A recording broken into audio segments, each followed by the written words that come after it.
சூரத்துல் கஹஃப் உடைய 51வது ஆயத் சகோதரர்களே. நெறைய படிப்பினை இருக்கு. நவீன காலத்திற்கும் நெறைய படிப்பினைகள் இருக்கு. மா அஷ்ஹத்துஹும் ஹல்க ஸமாவாதி வல் அர்தி வலா ஹல்க அன்ஃபுஸிஹிம் வமா குன்து முத்தஹிதல் முதில்லீன அதுதா என்று அல்லாஹ் சொல்றான். வானங்களையும் பூமியையும் நாம் படைச்சபோது, நாம் அவர்களை சாட்சியாளர்களாக ஆக்கவில்லை.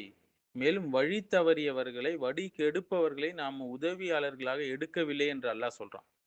இந்த ஆயத்து அடிப்படையில இது யார பற்றி பேசப்படுது என்றால், நெறைய கருத்துக்கள் இருக்கு. சிலர் வந்து இது ஜோசியக்காரங்களை பற்றி, அஸ்ட்ராலஜிஸ்ட் பத்தி பேசப்படுதுன்னு சொல்றாங்க. சிலர் சில மருத்துவர்களை பற்றி இந்த இடத்துல அல்லாஹ் மறுப்பு கொடுக்கிறான் என்று சொல்றாங்க. சிலர் வந்து பொதுவாவே இப்லீஸ் அவனுடைய கூட்டத்திற்கு மறுப்பு என்று சொல்றாங்க. அது என்ன என்பத பார்ப்போம். அல்லாஹ் இந்த ஆயத்துல மிகப்பெரிய ஒரு உண்மைய சொல்றாங்க. என்னன்னா, படைப்பின் ரகசியத்தை யாரும் நேர்ல பார்க்கல, பார்த்தது இல்ல என்று சொல்றான். உலகம் எப்படி உருவாச்சுன்னா, மனுஷன் எப்படி ஆரம்பிச்சான்? மறைவான உலகம் எப்படி செயல்படுது? இது எல்லாம் யாருமே நேர்ல பார்த்தது கிடையாது. அப்படி இருக்கும்போது சிலர் என்ன சொல்றாங்க? "நாங்கள் அனைத்தையும் அறிவோம்" என்று பேசுகிறார்கள் இல்லையா? அல்லாஹ் அவங்க கிட்ட கேட்கிறான் ஒரு கொஸ்டினு. "நான் அவர்களை சாட்சியாக வச்சேனா நான் படைக்கும்போதுன்னு" சொல்லி கேட்கிறான். "படைப்பு நேரத்துல நீங்க எங்க இருந்தீங்கப்பா?" என்று கேட்கிறான். அவர்களே என்பது யாரை குறிக்குதுன்னா, உலமாக்கள் 2 கருத்துக்கள் சொல்றாங்க. ஒன்று பொதுவான கருத்து. இந்த அவர்கள் என்று சொல்லப்படக்கூடியவர்கள் இந்த ஆயத்துல காஃபிர்களை குறிக்கும், ஜோசியக்காரங்களை குறிக்கும். இயற்கையே எல்லாம் செய்கிறது என்று நம்பக்கூடியவர்களை குறிக்கும். மறைவான விஷயங்களை ஊகித்து பேசுறாங்கல்ல, இவர்களே பொதுவாக குறிக்குதுன்னு சொல்லி சில கருத்துக்கள் சொல்றாங்க. ஏனெனில் இவர்கள் தான் வந்து அறிவு இல்லாம, ஊகம் மற்றும் கற்பனை அடிப்படையில பேசுவாங்க. ஃபார் எக்ஸாம்பிள் ஜோசியக்காரர்களுக்கு மறுப்பு இருக்கு இந்த இடத்துல. எப்படின்னா, அவங்க என்ன சொல்லுவாங்க ஜோசியக்காரங்கள்ல சிலர், நட்சத்திரம் தான் வாழ்க்கையை நிர்ணயிக்குதுன்னு சொல்லுவாங்க. ராசி தான் எதிர்காலத்தை தீர்மானிக்குது என்றெல்லாம் நம்புவாங்க. ஆனா அல்லாஹ் என்ன சொல்றான்? படைப்பின் ரகசியத்தில் நீங்கள் சாட்சிகளாக இருக்கவில்லை என்று சொல்றான். படைப்புடைய ரகசியத்துல யாருமே சாட்சியாளர்களாக இருக்கல.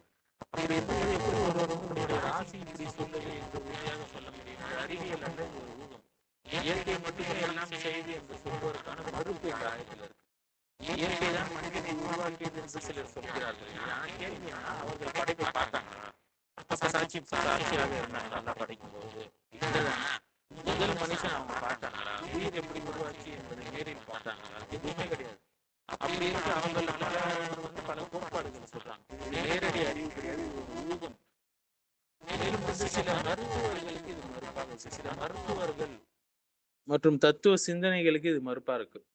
சில பழைய மருத்துவர்கள், மருத்துவம், தத்துவ சிந்தனைகள் பார்த்தீங்கன்னா, மனுஷன் வந்து நட்சத்திரங்களால கட்டுப்படுறான்னு சொல்லி சொல்லுவாங்க. பிரபஞ்ச சக்திகளாக இயக்கப்படுறான் என்று சொல்லுவாங்க. ஆல்டர்னேட்டிவ் மெடிசின்ஸ்ல சிலர் இத சொல்லுவாங்க. சிலர் வந்து எனர்ஜி ஹீலிங் சொல்லி சொல்லுவாங்க. ஆற்றல் மூலியமா சிகிச்சை என்று சொல்லுவாங்க. பிரபஞ்ச அலை சக்தி என்றெல்லாம் கருத்து பேசுவாங்க. இன்னைக்கு YouTubeல நெறைய ஃபேமஸா வந்துருச்சு. இது எதுவுமே வஹி அடிப்படையிலானது கிடையாது. ஊகத்தின் அடிப்படையிலானது. ஊகம் ஒருபோதும் உறுதியாக ஆகாது. மேலும் இந்த இந்த ஆயத்து வந்து இப்லீஸ பற்றி, அவனுடைய சந்ததிகள் பத்தி சொல்லுதுன்னு சொல்றாங்க. அவங்கள அல்லாஹ் சாட்சியாக ஆக்கல படைக்கும்போது. இப்லீஸ், ஷைத்தான்கள் இவர்களை குறிக்கிறது என்று சொல்றாங்க.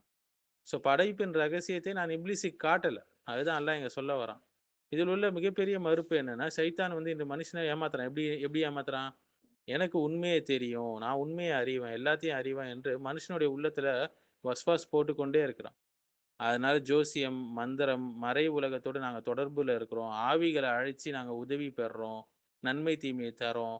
இது எல்லாம் ஷைத்தானுடைய ஏமாற்றுகள். ஏனென்றால் இப்லீஸ்க்கே முழு அறிவு கிடையாது. ஏன்னா அவன் படைக்கும்போது எல்லாத்தையும் அவன் சாட்சி பெறவில்லை. அவனை பின்பற்றக்கூடிய ஜின்கள், ஜோசியக்காரங்கள், குறி சொல்லக்கூடியவர்கள் எப்படி உண்மையான மறைவான ஞானத்தை தெரிந்தவர்களாக இருப்பாங்க. அரபு மக்கள்ல பழைய காலத்துல ஒரு ஷிர்கான மரபுகள்லாம் இருந்தது.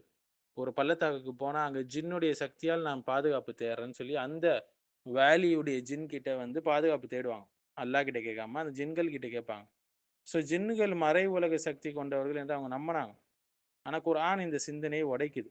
குர்ஆன் என்ன சொல்லுது? நான் அவர்களை சாட்சியாக ஆக்கவில்லை என்று சொல்லுது. ஜின்களுக்கும் மறைவான ஞானம் கிடையாது. முழுவான மறைவான ஞானம் கிடையாது.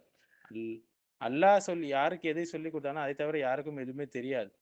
இன்றைய இந்த ஆயத்து வந்து பல நவீன சிந்தனைகளுக்கு மறுப்பாக இருக்குங்க.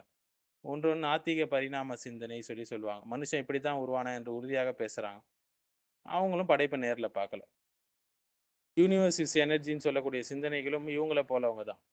பிரபஞ்சம் உனக்கு சிக்னல் தரும் என்றெல்லாம் சொல்லுவாங்க. பிரபஞ்சம் உனக்கு பதில் அளித்து விட்டது என்றெல்லாம் பேசுவாங்க.